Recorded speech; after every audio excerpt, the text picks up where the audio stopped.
দেখেছো কেমন ধরে? আরে কুকুর মুতে দিল, ছাই ছাই ছাই ছাই ছাই ছাই ছাই ছাই ছাই ছাই ছাই। না মানে কুকুরে মুতে দিল রে, হ্যাঁ কুকুরে মুতে দিল। ওঠো শীঘ্র ওঠো ওঠো ওঠো। ওতে দে কুকুরে মুতে দিল রে।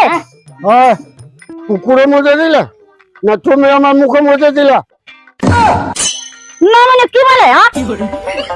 হচ্ছে করা হচ্ছে, এর কি করা হচ্ছে? হ্যাঁ জানো আমি ডিএসপি জেল খাটিয়ে দেবো। হ্যাঁ কুকুরের মধ্যে দিলে? হ্যাঁ কুকুরে মুতে দিল তো, কুকুরে মুতে দিল। হ্যাঁ কুকুরের মধ্যে দিলে? হ্যাঁ কুকুরে মুতে দিল। ছি ছি ছি ছি। তাহলে নুনছা লাগছে। এই, কার কুকুর? কার কুকুরের মধ্যে দিলে? কাদের কুকুরে? ও পাড়ার কুকুরে। হ্যাঁ? ওরা ওই পাড়ার কুকুরে মুতে দিল। ওরা কুকুর ভাঙে না?